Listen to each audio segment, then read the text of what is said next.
Welcome to the French Drainman channel. I'm Robert Sherwood, and we're going to take you along on a job in Oakland Township, Michigan. We're going to show you how we ran the roof runoff water further away from the house, as well as we ran French drains on 3 sides of a backyard to help tighten it up where kids play. Right there was a pop-up. We want to run that all the way down here to where our French drain begins or ends, however you want to look at it. And there's a trampoline that goes here, so I wanted to branch off the main and dry this up and tighten it up so that the kids aren't playing on, ground that's muddy, soft, squishy. There's our basin. So remember, that just takes in stormwater. We're going to also take this pop-up and we're going to extend it down to our French drain system. Get that water right to where it needs to go, because remember, when water is let go in the grass, it's so hard to gather. So you want to just take it all the way down to your French drain and or the storm drain. This is all French drain right here, and it's typical right along the side property to do kind of like a T.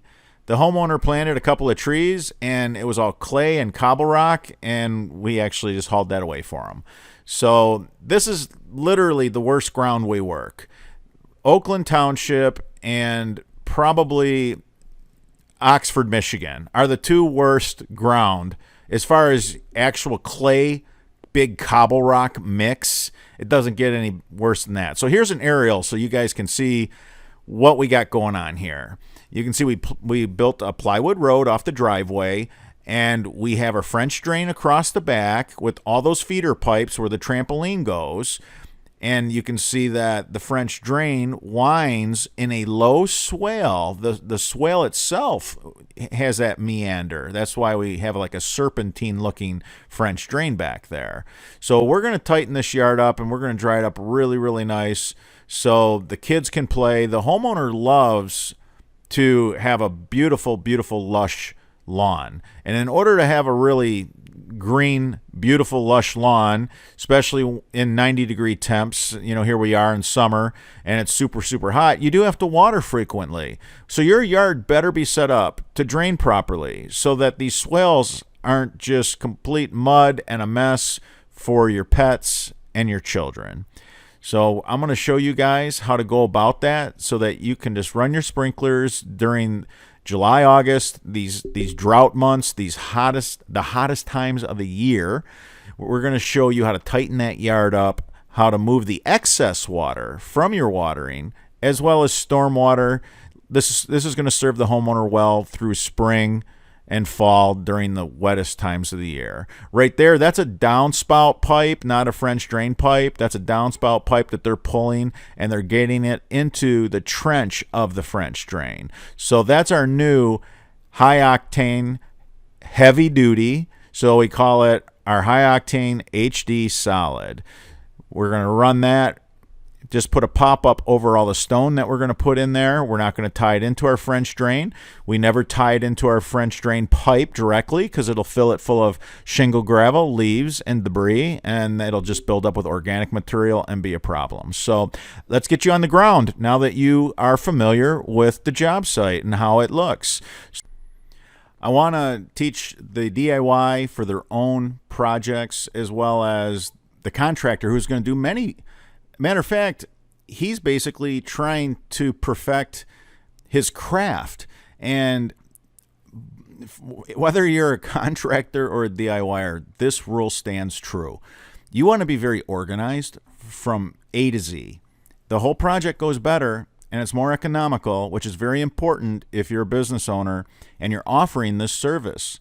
I know there's a lot of guys that subscribe to our channel, and they're picking up on little tricks of the trade, which is exactly why I'm doing what I'm doing. I want to leave the industry better than I found it. And that's my goal, is to help you guys get better at doing this. So we build our road in. You guys have seen this before. I don't think we show it enough. You just got to be methodical about it. Trust me, the time you take right here is going to save you 3 times the amount of time at the back end of the job, because it's going to make it come together so quick. And I'm going to explain that in this video along with so many other things. This video is going to have just a lot of value to the homeowner to the DIYer, and to the contractor.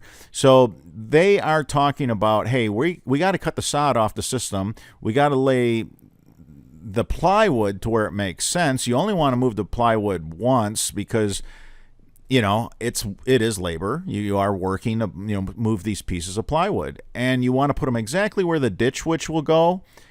Now, think about this when you're cutting your sod. Notice they cut the sod, and now it's just in manageable sizes, and they're putting it off to the side. But it's off to the side and out of the way of the ditch witch and the track hoe. So be organized, be methodical, be detailed. The project will go well. It'll go with less labor. It'll go with less cost if you're a contractor.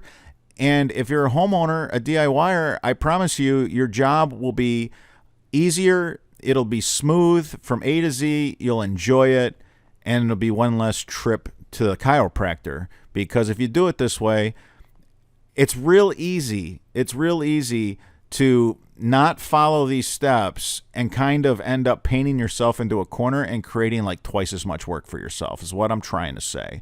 So the guys cut the sod, and notice how they're not rolling it up, because it's 90 degrees and it'll just cook. If you roll sod up, it literally cooks like compost does. I mean, it just steams. It steams it and it kills it in just a matter of hours.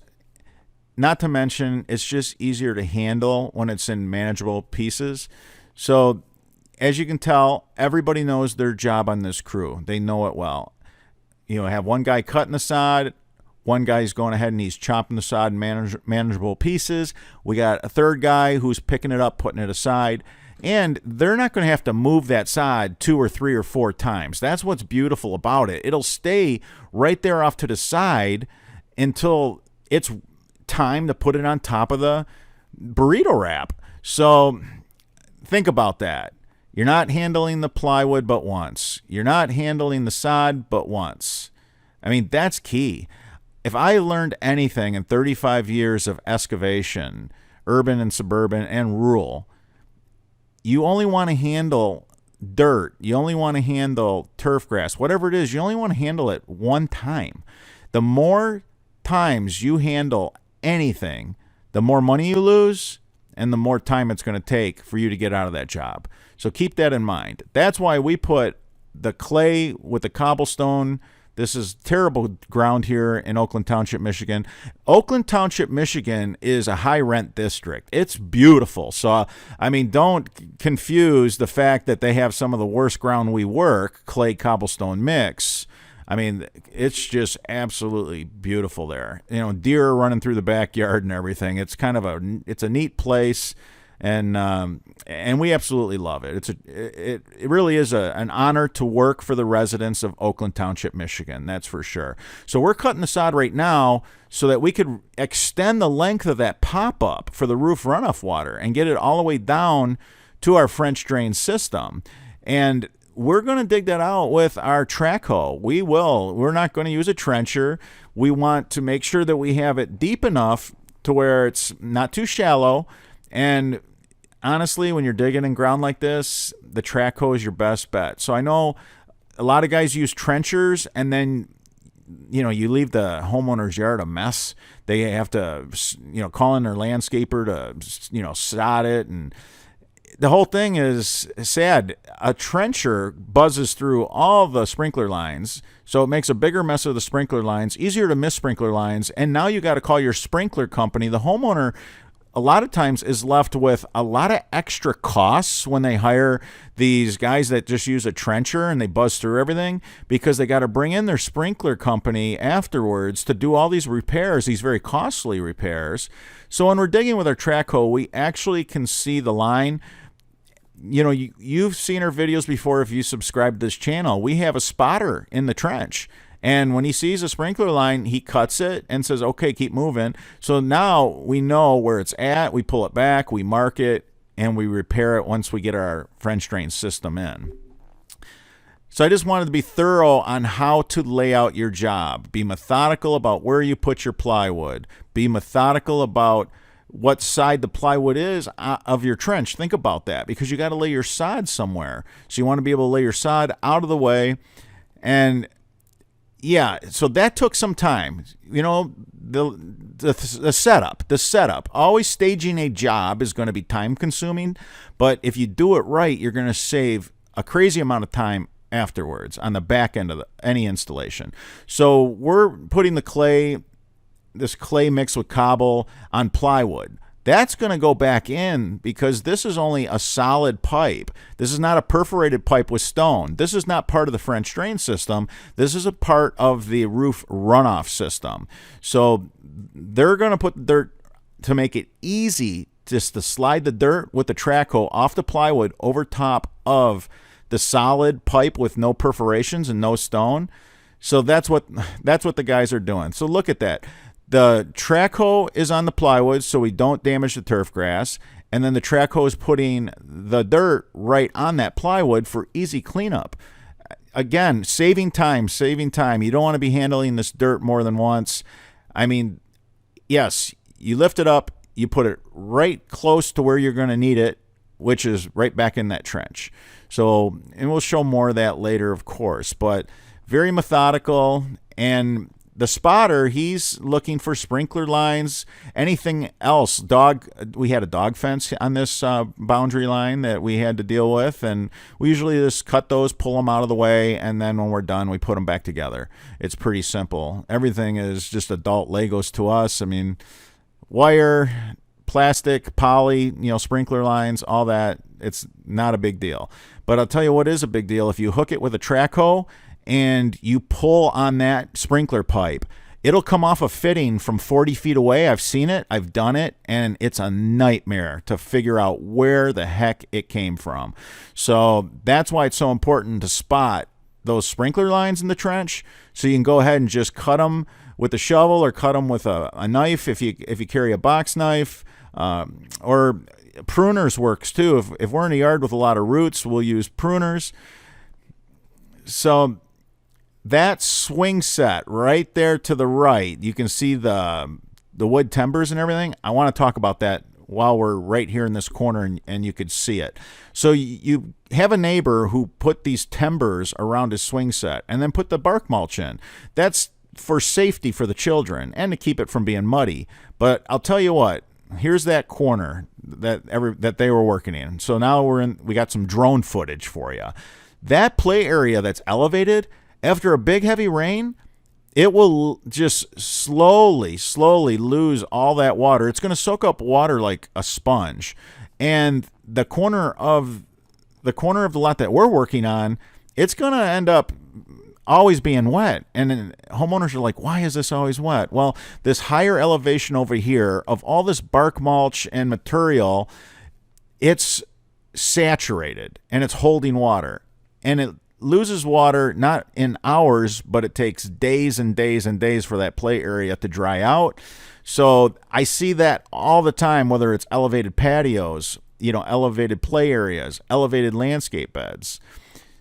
So we're on the ground over here, and I wanted this to give you an on-the-ground look at everything. We got the main, we got the feeder pipes where the trampoline goes. We stayed in the swale. The swale meandered in this yard. We have some roof runoff water we're managing properly. We want to be responsible with that water too. So now it's time to core the storm drain. But it doesn't take the whole team to core a storm drain. If you notice, everybody's got a certain specialty. It's interesting because I don't assign who does what.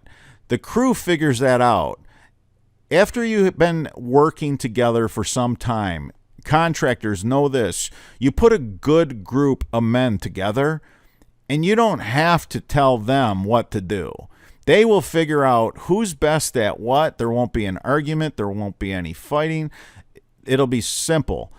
The guy that's very, very good and swift at something, that'll be his job. Like, you'll always see Francisco core. And, before Francisco did the cores, you would always see Marcelo core. He was pretty good too. Now, Valente, he's just been excellent as far as a spotter in the trench. he does a great job of making the bottom of the trench perfectly flat. Why do you want a perfectly flat trench? If you leave a high spot in your trench, the water can't drain out. So picture that. You have a 3-inch hump in the bottom of your trench. Upstream, you're going to have 3 inches of water laying in the whole system. Now the trees, shrubs, they're going to sniff that out. They're going to fill your system full of roots. So you want the bottom of your trench to be crazy smooth. You want to really be conscientious of that. You don't want to just hog out dirt and just leave it like all bumpy and up and down, because that's how you end up with roots and tree roots and shrub roots. If there's water laying in the bottom of your system, those plants, just by nature, they can sniff that out. Now, Francisco, he's fantastic in this track hoe. He spends enough time in this machine to where he's razor sharp. I mean, he literally could scratch your back with this thing, and I'm not kidding. He's fantastic. I cannot praise him enough for his abilities in this machine. He's really one with the machine. It's like an extension of his body. So everybody can run it. I can run it, but I know better. As a business owner, you keep the guy who's in the machine all the time and is sharp, razor sharp, doing what he's best at. So I mark out the systems. I lay out the systems. I basically I'm the dental floss that kind of bounces around, ties it all together, holds it all together. But we have guys that are just trained to do specific things, and they're well-rounded too. Like I said, everybody in this crew obviously could run this track hoe, but it's what Francisco does best. So happy to have him. He's been with me for a really, really long time, and to many more years with Francisco, that's for sure. So this is his project. This is his job. Francisco's the lead man this year on everything. I mean, he took the bull by the horns. I'm telling you, this guy, he's changed how much we can do in a day. I'm blown away by just how many linear feet of French drain we're getting in per day, because this guy, he leads by example. He'll jump off that machine and do something before he'll ask somebody to do it, and I love that about him. And he's just an overall great person to begin with. Notice how Valente cleans off the plywood. When there's dirt that spills, they don't walk over it and stomp on it and get it to where it's compacted on the plywood and a pain to deal with later. If a bunch of dirt falls on the plywood, and it does all the time, when you breaking clay, let's talk about that real quick. So we got a 9-inch bucket, but how is it that we're digging a 18-inch wide trench 16 inches deep? Okay, that 9-inch bucket, it bites into the clay, and then the clay breaks out, and you always end up with this giant scoop that's hanging over both sides of the bucket, and that's why people get in trouble. They say, hey, I want to do a trench that's 14 inches wide. They'll put a 14-inch bucket on. Well, a 14-inch bucket, when clay breaks out like this, you're going to end up with like a 22-inch wide trench. So be careful, DIYers, when you rent equipment. Just ask for the 9-inch bucket, unless you just want a really good drain, because my rule. The more stone and pipe, the better the French drain. And why is that? Well, if you use large stone, you have large voids. You got a lot of air moving through your system. The more air you have moving through your system, the more water you can move. Those voids that have air, the water moves through them during a big rain event. So does the high octane. It has air and water moves through it. Same way. So we put a lot of high octane in all our jobs. Like this one ended up with 3 pipes of high octane, and then 1.5 inch cobble on top of that with big voids. Now, this is something that's not talked about enough, and people have to know this. They have to understand this. The reason why our drains work so well, the reason why our drains work so much better than everybody else's, when you have 3 high-octane pipes, the yard drain, perforated high-octane pipes in a French drain with a bunch of 1.5 inch round rock, preferably round rock, not crushed, you end up with so much air. There's so much air. So think about that. this system is only working, what, maybe 1% of the time as far as during a hard rain event. The rest of the time, what is it doing? It's venting the yard, drying out your yard. The bigger the system, the more air you're moving through the system, the faster you dry out the ground in your backyard. That's simply put. People always call the office and they're asking the girls in the office before they buy their products online at our online store. They're trying to figure out, do I build a quad pack? Do I run one pipe? Do I run two pipes? What do I do? And what does it all mean? Well, simply put, the more high octane you run in your French drain and the bigger stone you put in your French drain, the more air you're going to have, the more venting, and the faster your yard will dry out after a rain. Of course, our system's going to take care of all your water, during a torrential rain, but afterwards, you want it to dry out your yard and tighten it up quick. You don't want to go through days and days of having a yard that's soft and muddy and squishy and all that stuff, especially if you got dogs and children, or if you like to enjoy your yard. And again, you can see how clean the plywood is. Valente was just scraping all that dirt off as it was falling off of the track hoe bucket, and he did a great job. It's going to make cleanup really easy. Matter of fact, here's another drone shot. You can see where we got the dirt on the plywood for the downspout. You can see where the fabric starts, because that's where the French drain starts. Because you're not going to see fabric with the roof runoff. Those are solid pipes. So we got high octane, heavy duty. We call it the high octane HD solid for the roof runoff system. And then we got the high octane perforated pipe 8 slot. Our high octane 8 slot has 17.25 square inches of inlet per linear foot. It's the most in the industry. Nothing even comes close. There's not even a close second. So here we are getting ready to dig another portion of the system. So they're doing this very methodically. They're working their way out of the yard with the dig, and we have one downspout left to dig and bring it up to the French drain system. Valente's, he's in the trench.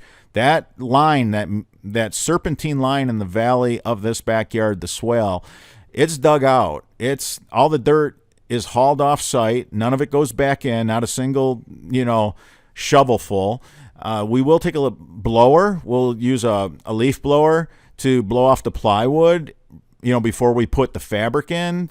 And then that way the plywood's nice and clean and easy to stack. And when you disassemble your road and back out of your job and move to another job, it just makes it just more economical, and it's just so much easier. And you don't have plywood that weighs double because you got all this dirt that you drove over and you got clay smashed on it. And I speak from experience. You just don't wake up one day and you're building the best yard drains in the world. You're literally setting all the standards, and you're driving all the handymen crazy because you're showing people how to build a really, really good French drain that lasts forever. I mean, there's guys that are going to say, hey, here's a drain for $15. This is a quick fix. Here's a hack.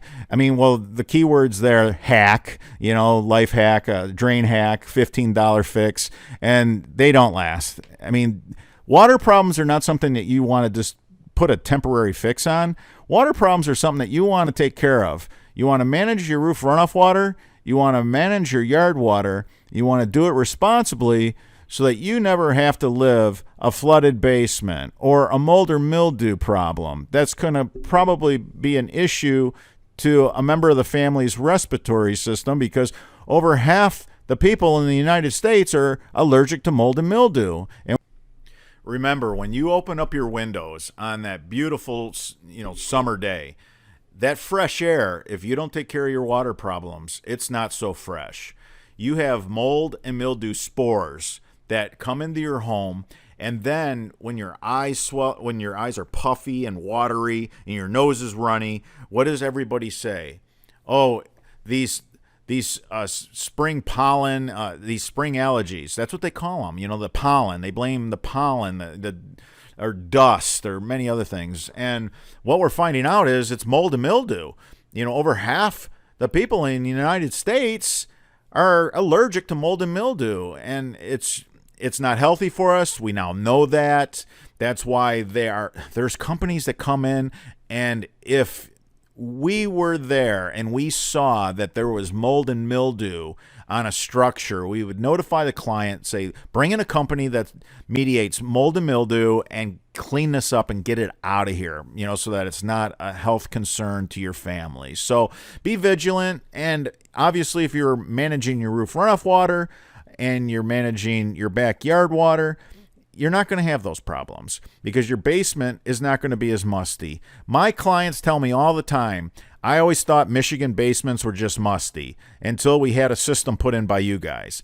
Now that we're managing our roof runoff water and our yard water, the basement is not musty anymore. Well, that's because the downspouts used to pour too close to the foundation of the house, and the yard used to sit so wet that the sump pump inside the basement would just recirculate water, basically. So here's a walkthrough now that we have it fully dug. I went ahead and just walked through it real quick for you guys.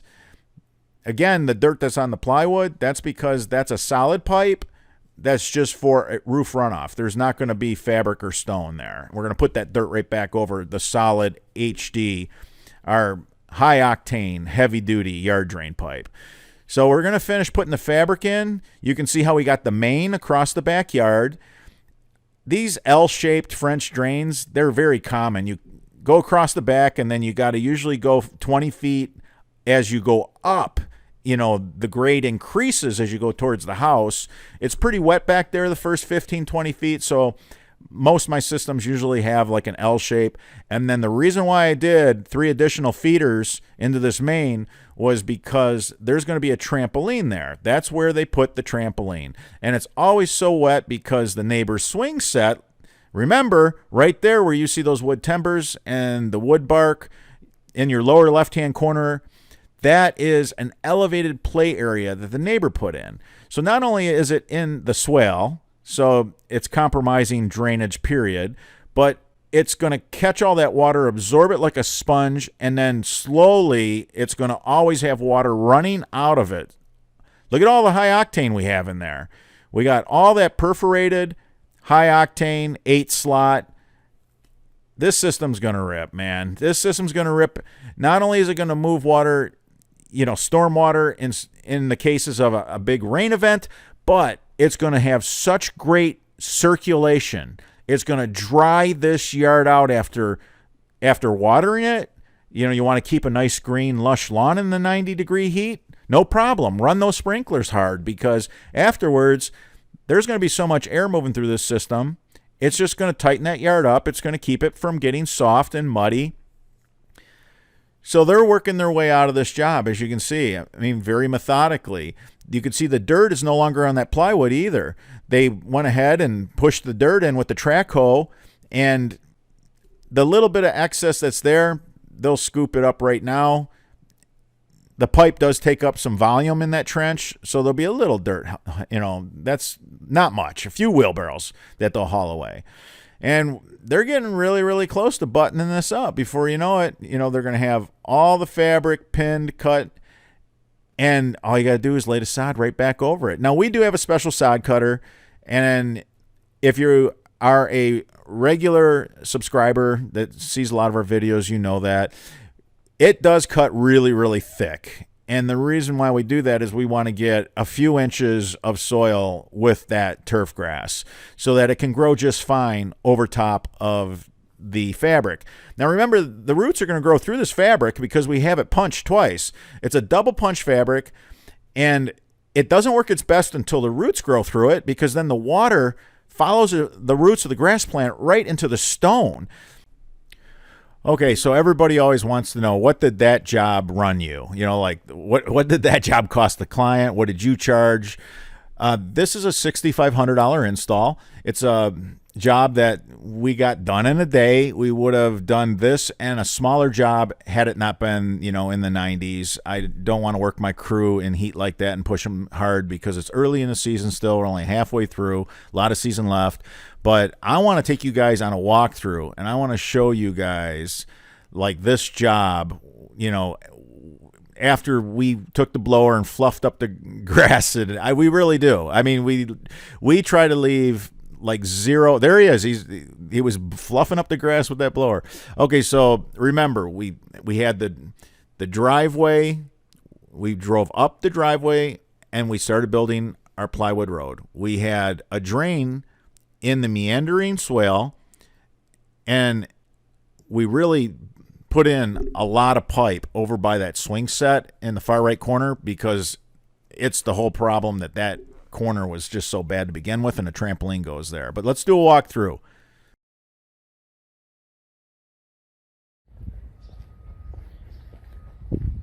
All right, we're going to do a walkthrough. The crew is on their way back to the yard. Everything's put back together the way we found it. So we extended that downspout because the water, it just has trouble finding its way. There is a little bit of slope and there's a defined swale, but everything was just so wet in here. So we went ahead and we took a pop-up emitter that was here and we extended it out 25 feet. You know, help give that water a chance. Like here again, you know, it's very wet in here. You can see there was a pop-up right there where that little piece of grass is missing. That's when I say we put things back together the way we found it, that's how we do it. No kidding. So we ran this pop-up all the way to the back of the yard. Once you catch the water, once the water is caught coming down the downspout, you don't want to let it go, because then you're trying to gather it in here. Just get it back here. Now we have a heck of a system back here. We have those 4 runs. We got the main right here and those feeders coming in. The trampoline is going to be here. Whenever you do something like this, you have to treat the sod that you cut off like new sod. So you're going to have to water. You're going to have to water as if it was new sod for a couple weeks. You know, it's 90 degrees now here in Michigan. And, you know, this stuff will burn on the edges. And once it's cooked, man, it takes 3 times as long to knit together. So here was another run. There was a pop-up right here from that corner. And it went under. It worked. It was fine. So we extended it right there.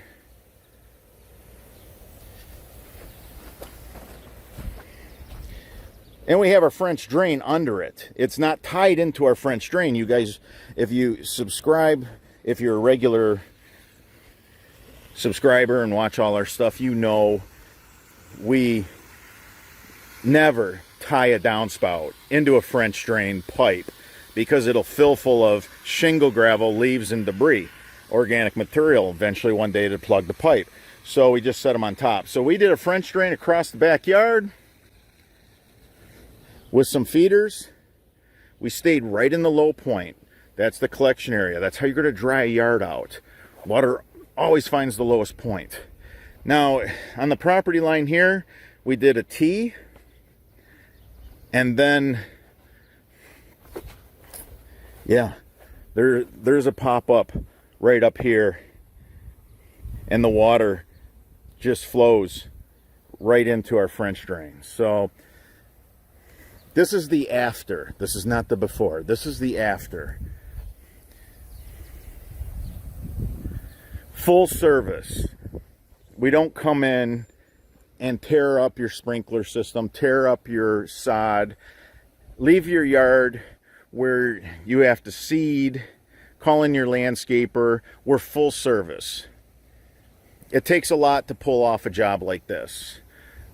We came in very swiftly, clean. We want to leave the neighborhood as we had found it. We want to come in, we want our footprint. When we leave, we don't want to leave a footprint. What you see, this is every install. This is the after on the same day. And if it wasn't, 90 degrees, we'd go do another job. But I don't like to burn the guys out.